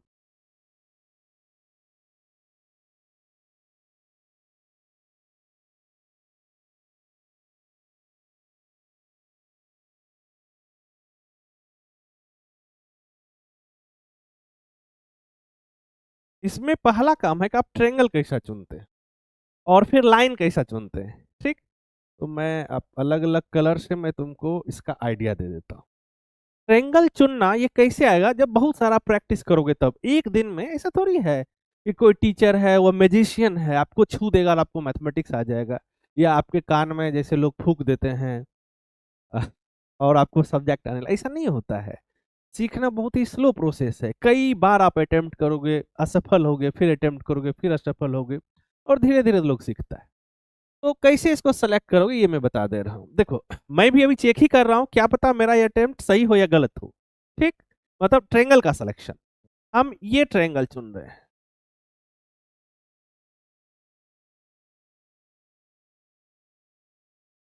ठीक। और हमारे पास दो ट्रायंगल चुनने का पॉसिबिलिटी है। देखो किसका किसका, इसका है, और ऐसे करके एक ट्रायंगल ऐसे मैं जान के एक ऐसा ट्रायंगल चुनूंगा ताकि मेरा ये जो है ये फेल करे, तब मैं आपको एक्सप्लेन करूंगा कि कब लगेगा और कब नहीं लगेगा, ठीक। देखो तो मैं इसको लेता हूं। अब मैं ये ट्रायंगल चुना, ठीक बाबू।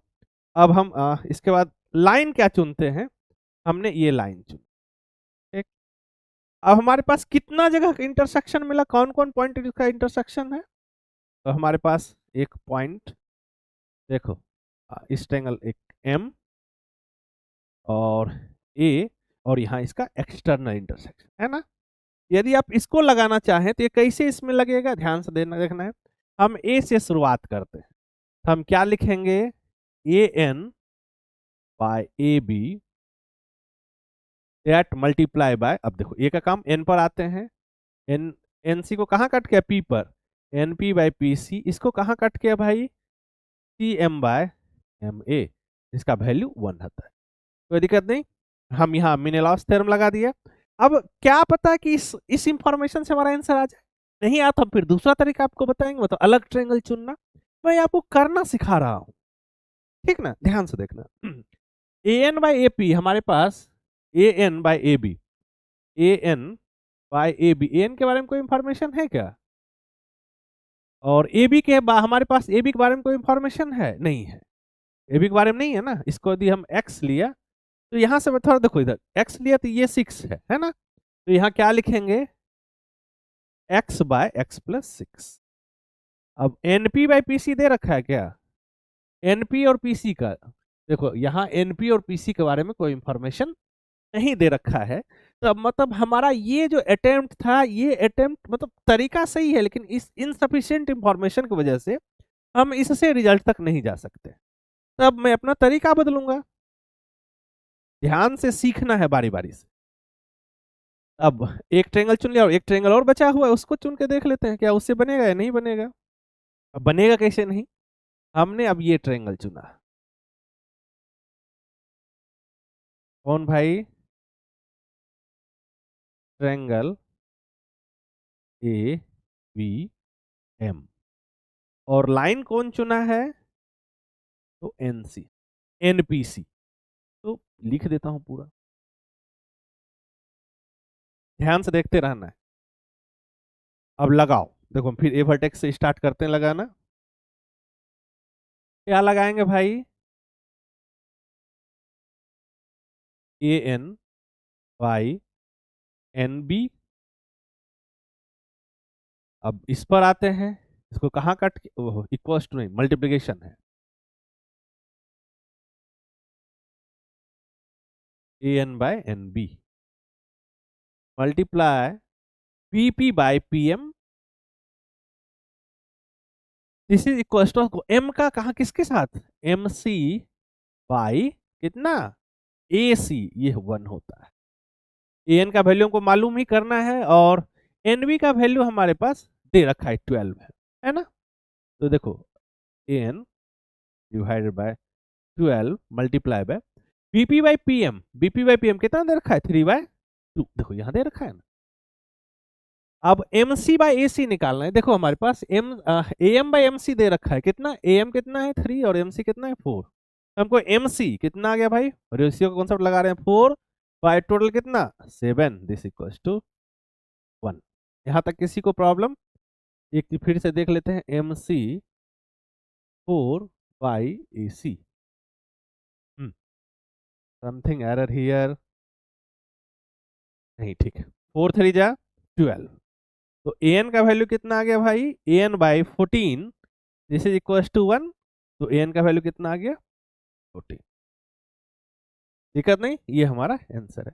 तो कैसे किसी थ्योरम का इम्प्लीमेंट करेंगे, यूज करेंगे, वो एक दिन में नहीं सीखा जाता है। आप धीरे धीरे धीरे धीरे प्रैक्टिस करोगे तो आपको खुद समझ में आएगा।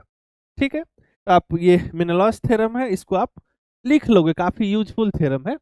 देखो ये इसका दो फॉर्म होता है, एक तो यहाँ इस दोनों में इंटरनल सेक्शन है, इसमें एक्सटर्नल है ना। हो सकता है कि ट्रायंगल में कंप्लीट एक्सटर्नल हो जाए, ये है, और कुछ ऐसा है। एक तो आ गया बढ़ाने के बाद इसका इंटरसेक्शन, और इसको भी एक्सटर्नली सेक्शन हुआ, फिर भी यही ये थ्योरम अप्लीकेबल है। ठीक, तो आप इसको हेडिंग देके मेनलॉस थ्योरम लिख लेना है इसको। फिर मैं अगले क्वेश्चन की तरफ बढ़ूंगा। चलो मैं आगे बढ़ता हूं।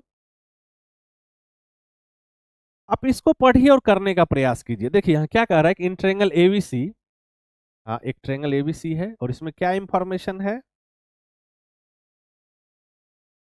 इसमें इंफॉर्मेशन कि डी एन ई आर, इस पर डी है ए बी पर, और इस पर ई है, रिस्पेक्ट सच दैट, और ये इसके पैरेलल भी दे रखा, तो कुछ बचा ही नहीं। अब इसका वैल्यू ए डी एक्स दे रखा है, बी डी का वैल्यू जो है वो एक्स माइनस टू दे रखा है, ए ई का वैल्यू एक्स प्लस टू दे रखा है, और इसका वैल्यू एक्स माइनस वन दे रखा है। बस डायरेक्ट थेल्स थ्योरम का हम यूज करेंगे। हमारे पास हम ये लिख सकते हैं कि A D by D B this is equals to A E by E C. आपका काम एक वीडियो को पॉज कर देना है और इसको खुद करना है, काफी आसान सा क्वेश्चन है ये। x divide by x minus two this is equals to x plus two divide by x minus one. हम क्रिस क्रॉस मल्टीप्लिकेशन कर लिया, तो x into x minus one this is equals to x minus two multiply by x plus to.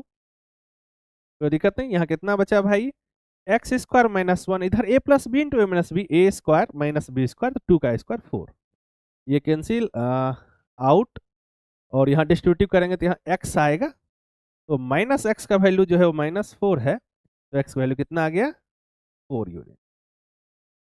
देखो इधर ध्यान से, हमको value किसका निकालना है, वैल्यू निकालना है A B plus E C. A B का वैल्यू कितना है, देखो x plus x minus two, मतलब 2x माइनस टू, और ई सी का वैल्यू कितना है x माइनस वन। तो कितना हमको वैल्यू किसका निकालना है 3x माइनस थ्री, तो x वैल्यू 4 रख दो, कोई दिक्कत नहीं। 4 3 जा 12 माइनस थ्री, आंसर कितना आ गया 9। ये हमारा करेक्ट ऑप्शन है। इसमें हमने क्या यूज किया, हमने सिर्फ और सिर्फ यहाँ पर हमने वीपीटी मतलब थेल्स थ्योरम का, थेल्स प्रमेय का हमने यूज किया। इसको देखो, फिर मैं अगले क्वेश्चन की तरफ चलेंगे। चलो मैं अगला क्वेश्चन की तरफ बढ़ता हूं। आप इसको करने का प्रयास करो। देखो सारा क्वेश्चन कॉम्पिटिटिव एग्जाम का है, देखते जाना थोड़ा। कहते हैं कि in triangle L M N OP is a line segment drawn parallel to the side M N. तो बनाते हैं इसको, OP intersect the side L M and L N respectively. O L M, L M N है।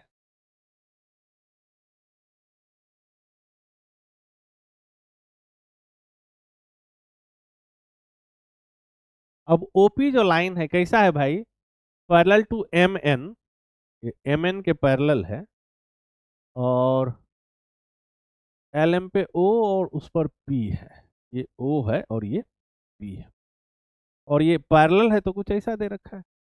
L M का जो value है वह ये पूरा वैल्यू 15 दे रखा है, ओ एम का वैल्यू ये वैल्यू 4 दे रखा है, पी एन का वैल्यू जो 5 दे रखा है। What is the length of L N, ये पूरे का लेंथ x। अब थेल्स थ्योरम का हम अलग फॉर्मेट हम यूज करेंगे, हम क्या यूज करेंगे भाई, तो L M by O M this is equals to L N by P N. L M का वैल्यू कितना है 15/4 और यहाँ एल एन का वैल्यू कितना है तो निकालना है। इसका वैल्यू कितना है 5। एक्स वैल्यू कितना आ गया 15×5 = 75/4 72 3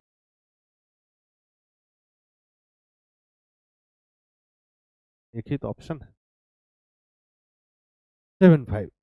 देखो ये बेसिक सिम बस आसान सा क्वेश्चन है। तो हमने इसमें बस इसमें यदि कुछ है तो बस सिंप्लीफिकेशन है और यहाँ पर हमने बीपीटी का यूज किया और कुछ भी इसमें खास नहीं। चलो इसको देखो फिर हम आगे बढ़ते हैं। चलो अगला क्वेश्चन की तरफ चलते हैं। इसको करिए देखिए क्या कह रहा है। कह रहा है कि एक ट्रायंगल एबीसी है और इसमें क्या कंडीशन है कि डी जो है वो बीसी के पैरेलल है। लो बना दिया। अब हमारे पास इंफॉर्मेशन है कि A E 5 time this equal to 3 time E C. इसको ऐसे कर लो ना ए ई बाई ई सी 3/5। तो ए ई बाई ई सी ये 3:5 दे रखा है। अब ए बी का लेंथ दे रखा है कितना दे रखा है भाई 6.4। आपको वैल्यू डी बी का फाइंड आउट करना है इसका एक्स। तो देखो जिस रेशियो इधर जिस जैसा यूज करेंगे वैसा ही इधर यूज करना पड़ेगा। तो हम इधर यूज करते हैं A D by D B. नहीं इसको और देखो उलट के लेते हैं इधर से लेते हैं ताकि हमको रेसिप्रोकल करना ना पड़े। इसीलिए तो उतना मैनिपुलेशन किए हैं। इतना के बाद भी जो हमको काम करना पड़े तो फिर क्यों उधर हमने टाइम बर्बाद किया। हम यहाँ यूज कर लेंगे B D by B A this is equals to E C by C A. और यही तो निकालना है। बी डी को हमने एक्स ले लिया इसका वैल्यू कितना है 6.4। अब देखो इधर ई सी का और सी ए हमको चाहिए। ई सी का वैल्यू कितना है 5 और सी ए कैसे निकले दोनों का सम। तो दोनों का सम कितना हो जाएगा 5+8। अब देखो 8 8 जाती यहाँ 0.8 आया। इधर मल्टीप्लाई कर देंगे x equals to 0.8 multiply by 5 मतलब हमारा आंसर आ गया 4 यूनिट। तो यहाँ कह रहा है नहीं सिर्फ यूनिट का ही बात करें तो 4 यूनिट है कहीं। देखो ये हमारा ऑप्शन। यहाँ पर हमने थेल्स थ्योरम लगाया और थेल्स थ्योरम हम देखो पहले क्वेश्चन फिर मैं बोल रहा हूँ। मैंने डायरेक्ट नहीं लगाया है। हम उसको प्योर करके हमने लगाया और हम आपको बता चुके हैं कि कितना डिफरेंट फॉर्म में हम थेल्स का यूज कर सकते हैं। अब उसको एक जगह कॉपी में नोट करोगे और अलग अलग क्वेश्चन में खुद को समय दोगे चीज को समझोगे फिर वो डाइजेस्ट होगा डाइल्यूट होगा शरीर में समझ रहे हो ना। फिर एप्लीकेशन करोगे तो खुद ब खुद कभी याद आ जाता है। और इस तब देखते हो कि बहुत बच्चा जो खुद से खुद हंसने लगता है क्यों भाई कुछ पीछे का कॉन्सेप्ट उसको याद आया या पीछे का कुछ बात याद आया। तो वो जब बहुत कोई बात गहरा आपके अंदर स्टेब्लिश होता है तब वो रिफ्लेक्ट करता है। देखो इसको फिर मैं अगले क्वेश्चन की तरफ बढ़ूंगा। आप इस क्वेश्चन को करने का प्रयास करो। देखो कहाँ का क्वेश्चन है। पढ़िए कहता है in triangle ABC D and E are point on A B and A C such that parallel है। इफ ए डी का वैल्यू दे रखा है डीबी का दे रखा है ईसी का दे रखा है find the value of x. देखते हैं सेम चीज तो सब जगह पूछ रहा है। यह ए ये बी और ये सी है। ये डी है और ये कोई दिक्कत नहीं। हमारे पास क्या है भाई डीई बीसी के पैरेलल है। ये इसके पैरेलल। एडी का वैल्यू दे रखा है x+3। डीबी का वैल्यू दे रखा है 2x-3। एई का वैल्यू x+1 दे रखा है। ईसी का वैल्यू 2x-2 दे रखा है। एक्स का वैल्यू फाइंड आउट करना है। मैं करूं या मैं आपको काम में दे दूं ये तो आसान सा है। तो मैं आपको ये होमवर्क दे इसको खुद से करो। तो कुछ है नहीं बस थेल्स लगाना है और अलजेब्राइक जो ऑपरेशन है उसको यूज करके एक्स का वैल्यू फाइंड आउट कर दें। अब इसको खुद करो इसमें कुछ है नहीं। चलो अगला क्वेश्चन पर चलते हैं और इसको आप करने का प्रयास करो। क्या कह रहा है in triangle ABC A B और बी सी आपस में इक्वल है। P and Q are mid point of the side A B B C respectively. P R का वैल्यू दे रखा है देन फाइंड। अच्छा, इसको बताने से पहले मैं एक चीज आपको, एक बेसिक कॉन्सेप्ट में आपको याद दिला दे रहा। आपको याद होगा हम लोगों ने मिड पॉइंट थ्योरम के बारे में पढ़ा है।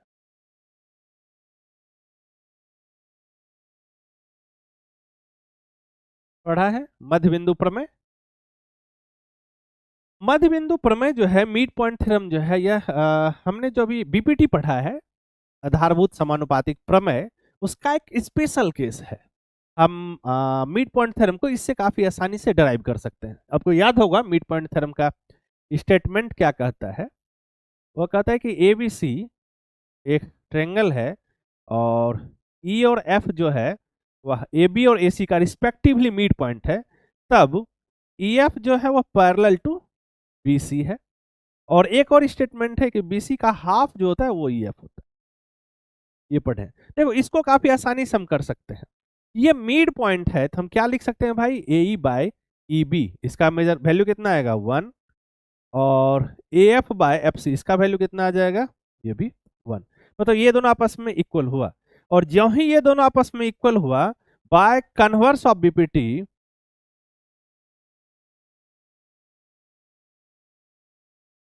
ठीक, these two line are parallel. मतलब मिड पॉइंट थ्योरम जो है वह कन्वर्स ऑफ थेल्स का एक स्पेशल केस है। कोई दिक्कत नहीं, तो जो वहां आप पढ़े एक बार रिकॉल कर लीजिएगा, नहीं तो यहां से भी पढ़ा जा सकता है, लेकिन मैं मिड पॉइंट थ्योरम में काफी समय दिया हूं, तो मैं यहाँ डिटेल में एक्सप्लेन नहीं करूंगा। देखो अब इस क्वेश्चन पर चलते हैं। इस क्वेश्चन को करने का प्रयास करो। क्या कह रहा है कि हमारे पास, मैं इसको बिना मिड पॉइंट थ्योरम का आपको समझाने का प्रयास कर रहा हूं, और मैं मिड पॉइंट थ्योरम से भी बता दूंगा। ठीक, देखना दोनों में क्या डिफरेंस और कितना आसानी से आप कर सकते हो। हमारे पास ए बी और बी सी आपस में इक्वल है, ये ए बी है और ये बी सी आपस में इक्वल है। P Q R the mid point of the side A B पर,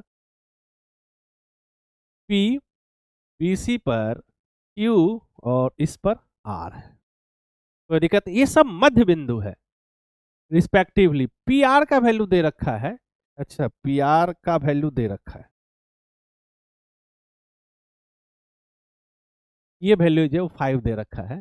आपको क्यू आर का लेंथ बताना है, क्यू आर, इसका वैल्यू। अभी हमको मिड पॉइंट थ्योरम पता नहीं है, हम मिड पॉइंट थ्योरम के अलावा हम क्वेश्चन को कर रहे हैं। कैसे करेंगे ध्यान से देखना। यदि हम मिड पॉइंट थ्योरम यूज करते हैं तो काफी आसान हो जाता है, लेकिन अभी हम मिड पॉइंट थ्योरम नहीं यूज कर रहे हैं। ये मिड पॉइंट है, तो हम रेशियो का यूज करते हैं। देखो AP equals to P B, तो एपी बाई पी बी ये 1 आएगा, और this equals to A R by R C. कोई दिक्कत नहीं, ये दोनों इक्वल हो, by the converse of Thales ये और ये पैरेलल हो जाएगा। सिमिलरली हम इस पे हम इस साइड पर और इस साइड पर लगाएंगे, तो ये और ये पैरेलल हो गया। अब ज्यों ही ये दोनों पैरेलल होते, ये एक पैरेललोग्राम बन गया। कोई दिक्कत नहीं, और ये एक पैरेललोग्राम बना, और कैसा पैरेललोग्राम बना ध्यान से देखो। ये जो हमारा है, ये साइड और ये साइड इक्वल है, तो इसका हाफ भी इक्वल हो जाएगा। ये तो हाफ है ना, दिक्कत नहीं ना। तो ये 5 है, तो ये भी 5 हो जाएगा, तो ये कितना हो जाएगा 5। तो इसका मेजरमेंट बता दो कितना, 5। तो अच्छा, ये 5 है तो ये 5 पैरेललोग्राम से आए, और इसका लेंथ आपस में इक्वल, इसका हाफ का भी लेंथ इक्वल होगा, तो ये 5 था तो इसको 5 कर दिया। कोई दिक्कत नहीं, तो इसका आंसर कितना आ जाएगा भाई, 5 सेंटीमीटर। क्यू आर का वैल्यू 5। हमने इसको बिना मिड पॉइंट थ्योरम का किया। यदि हम मिड पॉइंट करते हैं, हमको इतना बोलने का जरूरत ही नहीं पड़ता, हमको पता है कि मिड पॉइंट को मिलाएंगे एक पैरेललोग्राम बनता है। ये 5 है तो भाई ये भी क्या हो जाएगा, 5 हो जाएगा। अब देखो इसका लेंथ और इसका लेंथ आपस में इक्वल है, और ये 5 है, तो ये टोटल कितना है, ये 10, ये 10, ये इसका हाफ तो 5, तो ये भी 5। एक ही चीज है दोनों में, बहुत ज्यादा समय का भी अंतर नहीं है, लेकिन मैं दोनों से कर दिया ताकि आप दोनों चीज को आप याद कर सको। देखो मिड पॉइंट थ्योरम से हमको इसको पैरेललोग्राम दिखाने का जरूरत नहीं है, हम इसको करके आए हैं, तो हम उस रिजल्ट का सीधे यूज कर लेंगे। इसको देखिए, फिर मैं अगला क्वेश्चन की तरफ बढ़ूंगा।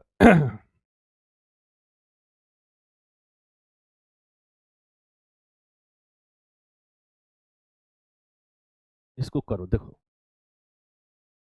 ये क्या कह रहा है कि त्रिभुज एबीसी में भुजा एसी का मध्य बिंदु बिंदु डी है, और भुजा बीसी पर एक बिंदु ई इस प्रकार है कि इसी बीडी को एफ पर समद्विभाजित करता है, और कुछ इंफॉर्मेशन दे रखा है आपको, ईबी का लंबाई ज्ञात करना। पहले कंस्ट्रक्शन फिगर बनाते हैं।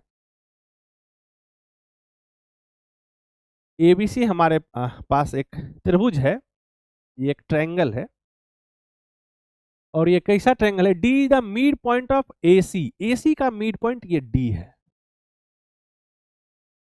और E the point on side A B, E जो है वो ए बी पर कोई एक बिंदु है, कोई स्पेशल बिंदु नहीं है। कैसा है कि ई सी बी डी, ठीक ना, को एफ पर बाइसेक्ट करता है। ये एफ है और ये आपस में इक्वल है, कोई दिक्कत नहीं। ए का मेजरमेंट 30 दे रखा है, then length of E B आपको निकालना है, ई बी ये आपको फाइंड आउट करने का कई तरीका है, कोई दिक्कत नहीं। कैसे करोगे? एक में कंस्ट्रक्शन से, और अभी तुरंत मैंने आपको मिनलास थ्योरम बताया ना, इस क्वेश्चन को मिनलास थ्योरम से ही करोगे, मैं ये आपके लिए छोड़ रहा हूं। आप ये मिनलास थ्योरम से करोगे, तब कुछ क्वेश्चन करोगे तब समझ में आएगा ना। मैं इसको कंस्ट्रक्शन से आपको आइडिया दे देता हूं। देखो, हम इससे इसको पैरेलल कंस्ट्रक्ट कर लिए, दिक्कत नहीं। डी मिड पॉइंट, इस ट्रायंगल में हम बात करें, डी मिड पॉइंट है, इस पॉइंट का नाम यदि टी रखे तो टी भी मिड पॉइंट हो जाएगा। तो ये 30 है, तो यह 15 और ये 15। किस ट्रायंगल को चुने थे? तो ट्रायंगल ए ई सी को चुना, तो हमारे पास डी मिड पॉइंट है तो टी भी मिड पॉइंट हो जाएगा। मिड पॉइंट थ्योरम का हमने यूज कर लिया। अब दूसरा, ध्यान से देखो अब हम इस ट्रायंगल को चुन रहे हैं, इसको एफ जो है वो मिड पॉइंट है, इसको दो इक्वल पार्ट में डिवाइड कर रहा है, गिवन है, तो ई भी इसको दो इक्वल पार्ट में डिवाइड करेगा। तो ये 15 है, तो इसको कितना होना पड़ेगा भाई? 15। क्यों? क्योंकि ये और ये लेंथ आपस में इक्वल है, क्योंकि एफ जो है वह मिड पॉइंट है। तो हमको किसका वैल्यू निकालना था? तो ई बी। चलो, ई बी का वैल्यू आ गया 15। मैं आपको हाईली रिकमेंडेड करता हूँ कि इसको मिनलास थ्योरम से करोगे, एक लाइन का, और काफी मजेदार, काफी, आप करने के बाद काफी स्माइलिंग आपका फेस होगा, आप काफी अच्छा रिएक्ट करोगे आप खुद से, तो इसको जरूर करोगे उससे, ठीक है। चलो, मैं अगला क्वेश्चन की तरफ बढ़ता हूँ, पहले आप इसको एक बार देख लीजिए। आगे बढ़ता हूँ, आप इस क्वेश्चन करने का प्रयास करो। In triangle ABC, DE AB के पैरेलल है, जहां डी और ई क्रमशः भुजा ए सी और बी सी पर बिंदु है। एडी का वैल्यू दे रखा है, ए सी का भी दे रखा है, तो एक्स का वैल्यू। अच्छा, पहला कंस्ट्रक्शन फिगर बनाइए। हमारे पास ट्रायंगल है ए बी सी, और डीई ए बी के पैरेलल है, ए बी के पैरेलल डी, डी है कहाँ भाई? D N E are point on A C पर डी है, और ई जो है बी सी पर है। लो, ऐसा कुछ। अब ये और ये आपस में पैरेलल है। इंफॉर्मेशन क्या दे रखा है? तो ए डी का वैल्यू दे रखा है x-3, ए सी का वैल्यू दे रखा है, ए सी का पूरा 2x, बीई का वैल्यू दे रखा है, कितना दे रखा है? x-2, और बीसी का वैल्यू दे रखा है, कितना दे रखा है भाई? 2x+3। तो इसका वैल्यू निकालना x का। देखो, हम कैसे इसमें लगाएंगे, ये पैरेलल है ना, तो हम लगा देंगे A C by A D, this is equals to B C by BE, और देखो ए सी का वैल्यू कितना है? x-3 by 2x, this is equals to, oh sorry, मैंने ये लिख लिया। ए सी का वैल्यू कितना लिया था? ए सी का वैल्यू कितना है? 2x है। 2x divide by A D कितना है? x-3, this is equals to, total कितना है भाई? B C 2x+3 divided by x में, क्रॉस मल्टीप्लिकेशन करेंगे तो कितना आ जाएगा? 2x² minus 4x, this is equals to, इधर हो जाएगा 2x+3 multiply by x minus. दिक्कत नहीं। देखो, इसको कैसे करेंगे, इसको एक बार सॉल्व कर लेंगे, तो क्या हो जाएगा? 2x² minus 6x plus 3x plus minus minus हो जाएगा 9। ये और ये यहाँ से कैंसिल आउट हो गया। ये देखो, एक लाइन यहाँ लिख दे रहा हूँ मैं, क्या बच्चा? -4x this equals to -3x -9। तो इसको इधर कर लेते हैं, ऐसे ही करने दो। -4x + 3x ये इधर आ गया, इक्वल्स टू -9। तो -x का वैल्यू -9 है, तो x वैल्यू कितना आ गया 9। x ही फाइंड आउट करना था। हाँ, तो हमारा आंसर कितना आ गया भाई, x का वैल्यू 9 है। हमने सिर्फ बीपीटी का यूज किया। काफी आसान क्वेश्चन, देखो कहाँ का क्वेश्चन, काफी आसान क्वेश्चन पूछता है यदि आपको चीज समझ में आ रहा है तब। चलिए अगले, चलिए इस क्वेश्चन को करिए और पढ़ते हैं क्या कह रहा है। देखो, D the mid point of side BC of a triangle ABC, point E lie on AC such that, यहाँ इंफॉर्मेशन दे रखा है B and AD intersect at G. अच्छा, इसका रेशियो। तो पहला काम है बिना फिगर बनाए हुए, भगवान तो हम लोग हैं नहीं, फिगर बनाएंगे तब हमको कुछ इसके बारे में समझ में आएगा।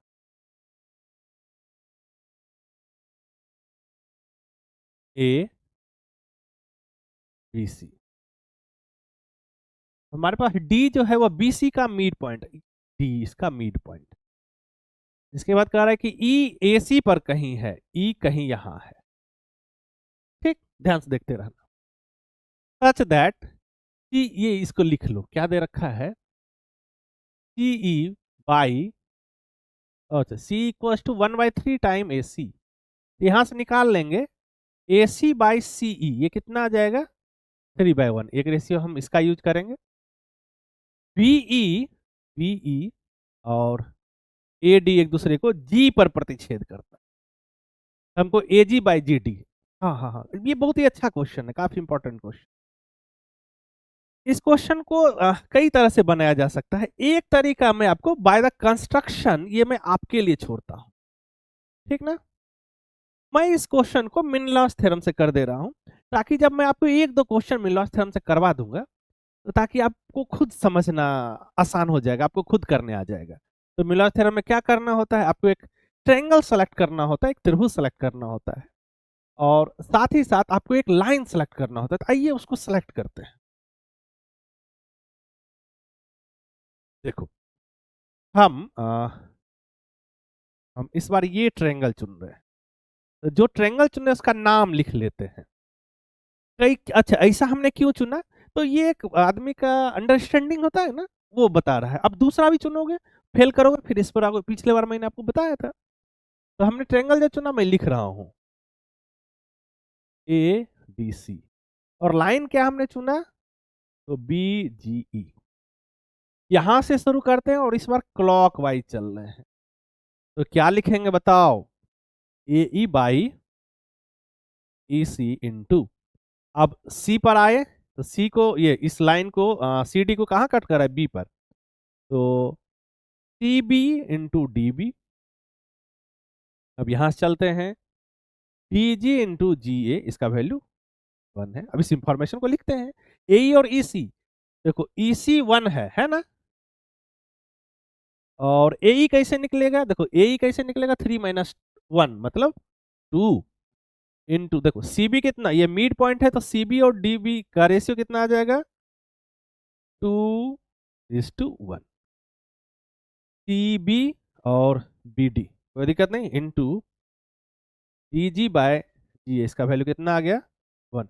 हमको निकालना क्या है भाई, ए जी बाई जी डी, ए जी, अच्छा इसका रिसिप्रोकल, तो ये कितना, देखो ये कितना आ गया 4 इंटू, इसका वैल्यू 1 है, तो जी ए बाय डी जी, इसका वैल्यू कितना आ जाएगा, तो इसको उधर भेज दिए, 4/1। हमारा आंसर कितना आ गया, 4:2। हमने इसको कैसे सॉल्व किया, बाय मिनेलॉस थ्योरम, दिक्कत नहीं। तो आपका काम है कि आप इसको कंस्ट्रक्शन के थ्रू घर में जरूर करोगे, आपको सीखने के लिए मिलेगा, दिक्कत नहीं बच्चा लोग। आप इसको देखो, आपको ये काम है कंस्ट्रक्शन थ्रू कैसे करोगे, जरूर करना है, ठीक ना। आप इसको देखो, फिर मैं अगले क्वेश्चन की तरफ बढ़ूंगा। चलो अगला क्वेश्चन करते हैं। देखो ये क्वेश्चन है, इसको पढ़ो और करने का प्रयास करो। देखो क्या कहता है ये क्वेश्चन, कहता है कि एबीसी एक ट्रायंगल है, D N E are mid point of side A C N B C. हमारे पास ट्रायंगल एबीसी दे रखा है, और DNER point of side AC, AC पर E है और BC पर E है। पॉइंट है, इसमें कोई विशेष information respectively such that DE is parallel to AB. F is a point on CE. Where is CE? कैसा पॉइंट है भाई? Such that CE DF. Where is DF? मान लेते हैं इधर DF is parallel to AE. अच्छा हाँ ठीक है, DF। अब देखो ये और ये पैरेलल और ये पैरेलल है। हमारे पास कुछ इंफॉर्मेशन दे रखा है, CE दे रखा है। CE कितना दे रखा है भाई? ये 6 दे रखा है। CF 2.5 दे रखा है। हमारे पास BC का वैल्यू आपको फाइंड आउट, और तो कुछ नहीं दे रखा है, और हमको निकालना क्या है? ये BC करते हैं। देखो यहाँ पर हम BPT का यूज करने वाले हैं, तो हम ट्रायंगल ढूंढेंगे। तो हम ये ट्रायंगल ढूंढ ले रहे हैं। नाम लिख देता हूं मैं, इन ट्रायंगल AEC। हमारे पास क्या दे रखा है कि AE जो है वह पैरेलल है किसके? DF के। तो हम थेल्स लगा सकते हैं, लेकिन मैनिपुलेट करके लगाएंगे। हम कैसे लगाएंगे? तो हम लगाएंगे EC by FC equals to AC by DC। इसका वैल्यू कितना है भाई? 6 बाय 2.5। ये AC बाय DC है। हमको वैल्यू किसका निकालना है? BC का। देखते हैं। अब हमारे पास बड़ा वाला ट्रायंगल लेते हैं, ट्रायंगल ABC। इसमें ये और हाँ, ये और ये पैरेलल है, तो फिर से थेल्स इसी फॉर्मेट में लगाएंगे। देखना ध्यान से कैसे लगाएंगे, ध्यान देना। हम लगा रहे हैं AC बाय DC। इधर से क्या लगाएंगे? BC बाय DC का कॉरस्पॉन्डिंग क्या है? C। अब ये और ये दोनों में है, तो क्या करेंगे? हम इसको इससे रिप्लेस कर देंगे, कोई दिक्कत नहीं। हमारे पास कितना बचा? 6 by 2.5 equals to BC find out करना है, और इसी का वैल्यू कितना है? 6। तो cross multiplication BC equals to 6 6 जा 36 दैट डिवाइड बाय 2.5। इसको सॉल्व कर लो। पर 10 बचे 25, 5 दूनी 10। कोई दिक्कत नहीं। हमारे पास कितना आया? 72 बाय 5। तो 14 25 70, ये हमारा आंसर। देखो कैसे भाई, तो डिवाइड कर लो। यदि ये है तो 5 22,